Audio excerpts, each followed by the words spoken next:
Hello and welcome to Your Voice, Your BBC News. We've had an avalanche of questions about the extraordinary events in the Middle East. If yesterday was phase one, what actually happens next? Well, with me to answer your questions are Barbara Plett-Usher in Jerusalem. We'll also be joined by Rushdi Abualouf, who's our Gaza correspondent. And I'm also joined by Frank Gardner, the BBC's security correspondent. So let's get cracking. And I'm going to ask you all the same question, first of all, because a quick thought after yesterday's extraordinary scenes in terms of taking stock of where we are. Barbara, to you first of all. A truly momentous day. Great joy and hope on both sides. Also continued pain on both sides. But today is the day after. Very much a lot of questions. Now, all the questions that have to be answered in terms of whether this can last are coming to the fore. Frank, your assessment of where we are. I think we're in a very fragile place, both short-term and long-term. The initial signs are not particularly encouraging. 7 Palestinians have been shot dead by Israelis on the edge, the yellow line that Israeli forces withdrew to. There's been some clashes inside Gaza, and at the same time, not all the dead hostage bodies have been returned, which has annoyed Israel. Barbara, let me turn to the first of the questions that have come in from Pat, because they ask if the remaining deceased Israeli hostages that Frank was just alluding to can't be found in a certain time frame, could that cause a fundamental problem to this deal? Yes, it could. It's the first big test in a way, because this was supposed to be what would get it started. All the hostages returned, and we don't have all the hostages returned. Only 4 of the dead bodies returned. Now, having said that, there was a recognition from the beginning, and it's written into the agreement, that they probably wouldn't all be able to come back right away because Hamas doesn't know where all of them are. They're buried under the rubble of Gaza, some of them, and it would take longer than that, than one day or a few days to find them. And there is a task force set up by the agreement, which includes people from Qatar and the U.S. and Turkey, and also the International Red Cross, to follow this up with the kind of funding and technical support that is necessary. But we understand that during the negotiations in Sharm el-Sheikh, Hamas indicated it had more bodies than 4, around 12, I think, and it didn't hand them all back. So why didn't it hand them back? Is it holding some back as leverage for how the second phase proceeds? I think that's very much the Israeli government suspicion. You've had some strong statements from Israeli government officials, and you also have reporting now in the Israeli media that the defense establishment is recommending that there's a holdback on aid, for example, not allowing the full flow of aid until it's clear that the bodies will be returned. So I think this could be very much a pressure point or an inflection point as to where the difficulties begin with the agreement implementation.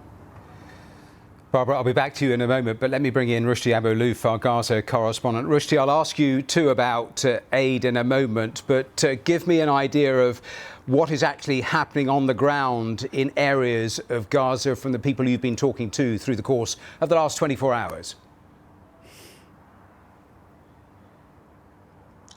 Well, there is two images today in Gaza. Well, image of people continue celebrating the release of the hostages yesterday, and this afternoon about 45 bodies for Palestinians killed during the war and taken by the Israeli army has been returned into Nasser hospital. Well, there is a real issue here because in Gaza there is no facility that can make the necessary test. There is no DNA lab to identify those people, and we don't know how they are going to handle it with the relative. There is 9,000 Palestinians are missing during the war. The other story in Gaza today is the Hamas continue to clash with Palestinian clans and Palestinian gangs, groups in east of Gaza City in Shijaiya area. Well, Hamas said that they are going after criminal active people who were committed crime during the war, and also those who are collaborating with Israel. But this is ringing the bell for most of the people in Gaza that internal fighting might come back in the same force like they have experienced back in 2007 when there was Gaza was very close to a civil war. There's a question that's been sent in. It is a simple question. Where are we in terms of any sort of time frame, or how are we done in terms of disarming Hamas? Rushdi, that question to you. Well, Hamas, during the negotiation in Sharm el-Sheikh, they said that they have about 12 bodies that are identified that they can handing them over. That's according to a Palestinian official who was following the negotiation. The handing over 4 bodies yesterday was a surprise for everybody, and there is people are very skeptical about this. They believe that maybe Hamas want to make some leverage or wait to see how Israel will behave. And then they can hand over the bodies. Hamas officially said that they are unable to find all of the bodies because of lack of equipment. And they said they need advanced equipment to dig under the rubble and make the proper test to understand, to be able to hand over all of the 24 remaining bodies in Gaza. And this might take a very long time. And we have seen Israel reaction today was very quickly by stopping the decision to open Rafah crossing tomorrow, which will not be open on both sides. It will only be open to allow hundreds of Palestinian sick and injured people to go. The WHO said about 15,000 people need urgent medical care outside Gaza. They were hoping that the crossing would be open tomorrow. Well, until now, it is very, very complicated, and this is what making the people of Gaza are really worried that if this delay for a long time, a ceasefire would collapse. Barbara, let me ask you a question related to the disarmament of Hamas. What sense do you get of how long the Israeli government is going to give that particular aspect? So you were talking about the return of all of the dead bodies, but in terms of any sort of timeline that the Israeli government is talking about when it comes to disarmament, what sense do you get? Well, there isn't one, Matthew. There isn't a timeline for disarmament, and there isn't one in the agreement. In fact, there are very, very few, if any, details in the agreement. It's just sort of aspirations or statements of principle, and so that is one of the difficulties now in figuring it out. It is something they're looking at very closely, the disarmament of Hamas and the demilitarization of Gaza. Hamas has always said that it would only disarm when it could hand its weapons over to a Palestinian state. I haven't seen anything since the agreement that has contradicted that. And as Rushdi was saying, what we're seeing instead is that the Hamas has taken over security control of the part of Gaza that from which Israel has withdrawn, not to turn its guns against Israel, but to assert its control against rival clans and rival gangs, which has created quite a bit of civil conflict in that part of Gaza. The plan says that this should be taken over by an international stabilization force made up of soldiers from the Arab countries and from Turkey, and they're supposed to be working alongside Palestinian police, and the Egyptians are going to be working at training those Palestinian police. But it's difficult to see, it really depends on how Hamas proceeds here, because it's difficult to see the Arabs entering Gaza and they're not going to fight Hamas. So this is all a bit unclear now in terms of if things will go forward. But the Israelis will certainly be keeping a close eye on it. They have not indicated any timeline, though.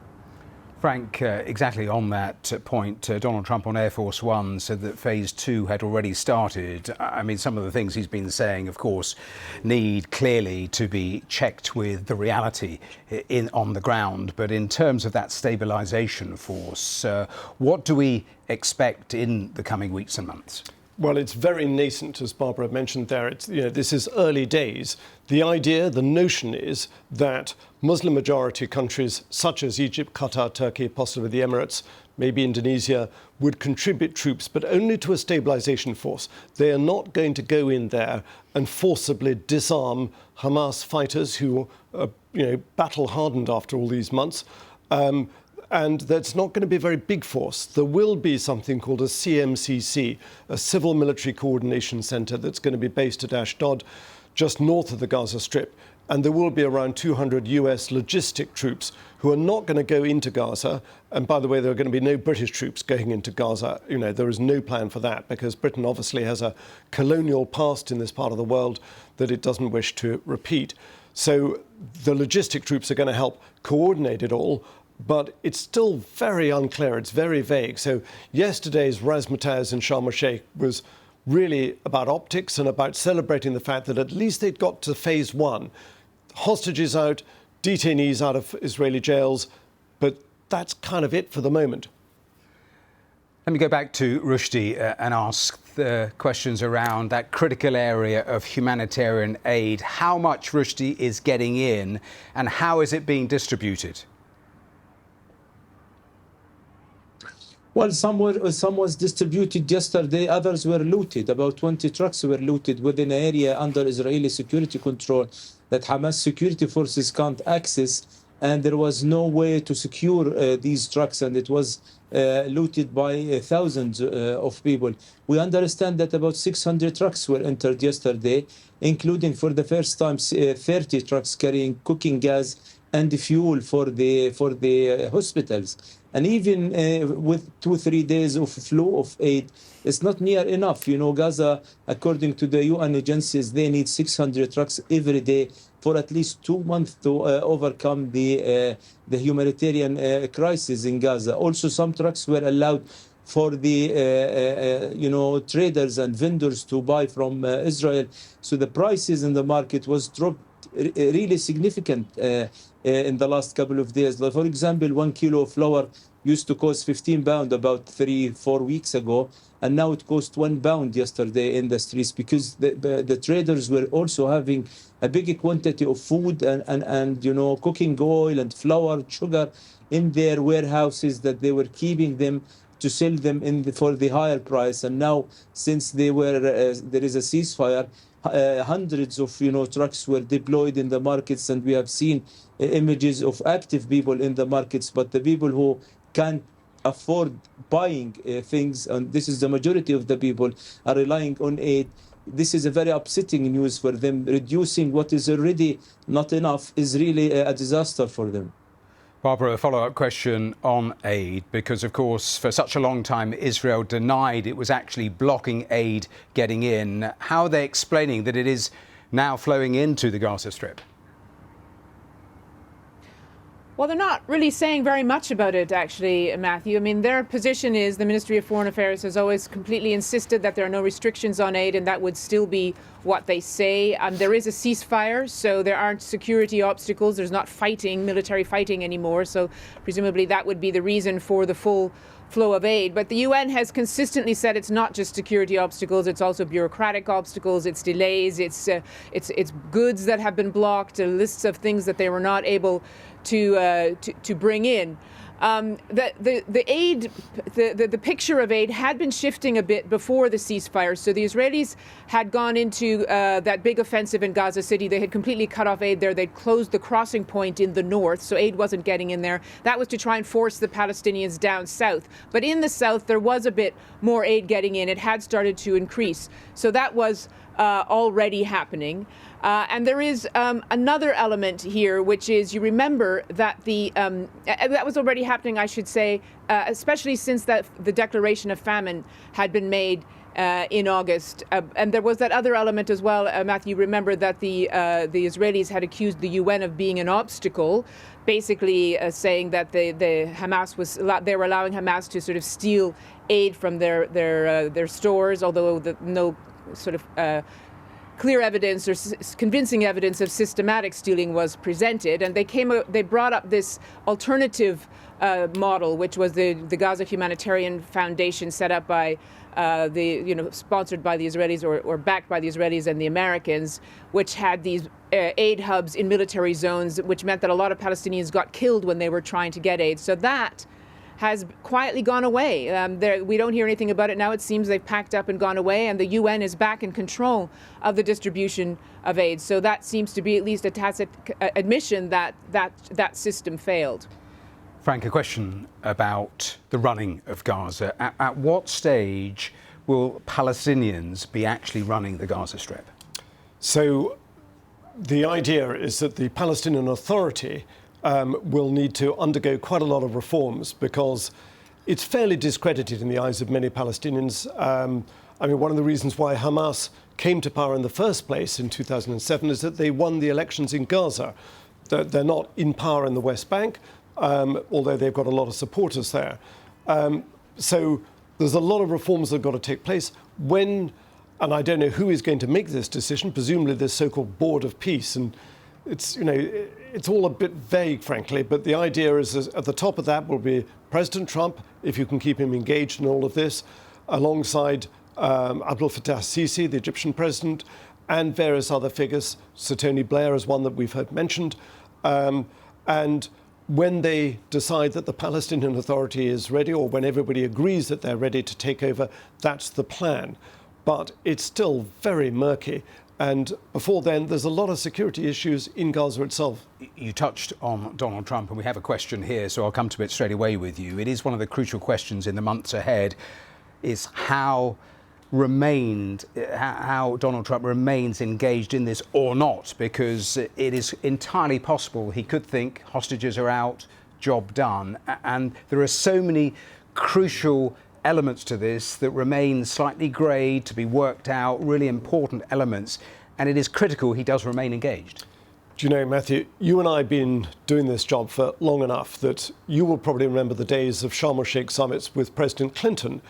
I used to go down there to Sharm el-Sheikh, I think Barbara did as well, and I remember Clinton had an absolutely forensic grasp of the details of the Palestinian-Israeli situation. He knew where all the settlements were. He knew the UN Security Council resolutions. He didn't need autocue. He knew he was in charge of the detail. Donald Trump is not a details guy. He's a deals guy. He leaves the details to other people, and he likes to be able to say, job done. He's been arguing on the plane with correspondents about, whether it was perhaps a little premature to say the war is over. It's a ceasefire. It's not a comprehensive peace deal. And this isn't peace in the Middle East, which, that's an aspiration, a very good one, a noble aspiration, but this isn't the final peace deal. The Palestinians are nowhere near getting a state of their own. There is nowhere near an agreed structure as who is going to govern Gaza. And of course, all of those questions, or so many of those questions, come back to the muscle that the US president can give. Let me go back to Rushdi, because we've had some of the latest drone imagery from over the Gaza Strip, just showing the catastrophic destruction that has been just meted out over the last couple of years. In terms of what people are saying to you about what they are returning to, just tell me some of the conversations you've had. Well, total devastation. We're talking to my family members, my friends, close people that I know. Over 100 people I've been receiving pictures from them, that all of them our houses were destroyed. There is very small area in the middle of Gaza, a Rimal neighborhood, that is almost untouched, where about maybe 100,000 people, which is 10% of the population of Gaza, are having houses. So about 90% of Gaza is the biggest city. It's the capital for the Gaza Strip, is completely destroyed. There is no functioning hospital, no functioning banks, schools, universities, roads, infrastructure, to everything, to water, clean water, electricity, everything is destroyed. I spoke to someone which I know very well. He used to have a four-story building to him and his 4 brothers. Each one has a flat on it. And now they are all living in a camp in Khan Yunis. And when I did ask him, well, the road is open, why you didn't go back? He said, well, there is nothing left in Gaza, so I can go back to all of my buildings. And he sent me, photos to the building. It's completely destroyed. And he said, even if I want to put a tents over the building, it won't fit, because we are big 5 families and the space is small. So he rather stay in a camp in Khan Yunis rather than going back to his homes. And number 2, he said, I can't trust the ceasefire, because we were back to our homes back in January, and we were forced to leave during the Israeli fighting, and we can't trust that this ceasefire will hold. Rushdi, as you were speaking, Frank was nodding along and wanted to come in. Yeah, just a point on that. So Halo Trust, which is the mine clearing and explosive ordnance clearing company, UK-based, tell me that they reckon of all the ordnance, all the munitions dropped on Gaza in the last 2 years, 10%, up to 10%, might well be unexploded. So that means that the business of clearing the rubble, of getting, exposing all of this rubble is going to be incredibly hazardous. So there's an enormous risk to people as they search for the remains of loved ones and through the ruins of their houses that they are going to come across unexploded bombs and other munitions. We've only got about 5 minutes left. Well, it happened yesterday, yeah. Brief answers now to a number of questions I still have to get through. Barbara, to you first of all, because Brian asks, will Benjamin Netanyahu be arrested for war crimes? There are still outstanding indictments from the ICJ and ICC. So nothing happens to those indictments legally or judicially. They're about crimes that allegedly have been committed. They're not about a peace deal that might happen. Perhaps there would be a political dividend if Mr. Netanyahu is seen to be implementing the peace deal. There might be a political will not to arrest him if he lands on the soil of member states. That's their obligation. Perhaps there might be an international push to get charges dropped if there is, in fact, a peace deal. But that would be a political issue, not a legal one. Frank, a brief thought on this, because there are so many potential avenues in what lies ahead. If this holds, could we see a scenario where Israel adopts a sort of Lebanon strategy? So a deal has been signed, but sporadically there are huge strikes, aren't there? I think a lot depends on if there are any cross-border raids by Hamas or any other militant groups, and whether Israel considers that that border is safe. With Lebanon, they have gone in there after the peace deal, and Israel keeps saying that they're finding caches of weapons and so on. So it's not as dangerous as it was up there, but it's certainly not quiet. And I don't think it's going to be completely quiet until there is a Palestinian state. Rushdi, back to you, and another question, and this is linked to the 154 Palestinian detainees who've been deported to Egypt. Tell me more about and the legality of that. Well, I'm not sure about the legality, but Israel have done that for a very long time, since the beginning of the first intifada back in the 80s. They used to deport people to Egypt and other countries. And during this deal, about 56 people are in Egypt. Now they will be distributed into 5 different countries, including Turkey here and Qatar. Well, Qatar, when I went to see Hamas in Qatar many times, there is always Palestinian freed prisoners living in Qatar, even from the Shalit deal back in 2012. So Israel have done this quite a lot of time before, and now what is happening is that their family, like immediate family, their husband, their wives, their kids, already traveled to Egypt yesterday, and they were reunited at the Egyptian soil. But it is very difficult for someone is being in the prison for 25 years. And suddenly he's not allowed to go back to his home, and he has to live his entire life outside his country. Barbara, a question from Hannah, who said, I wondered what had happened to the young, emaciated man, the hostage, Eviatar David, who was shown in that propaganda video. Did he survive? Did he return to Israel? Yes, he did. That propaganda video, of course, showing him in a tunnel, apparently being told to dig his own grave, and him saying that he hadn't eaten for days, he barely had any water, totally horrified Israelis, and strong condemnations from Israel and other countries. He has come back, very thin, very pale, but walking, seemed to be in very good spirits as he greeted his family members. And also, he was released, he was reunited with his childhood friend. They had both been kidnapped at the Nova Music Festival and spent much of their captivity together, but then they had been separated. And there's a wonderful video where you see them rushing into each other's arms, almost like tackling each other, not letting each other go. So he is very much alive. He is very much back.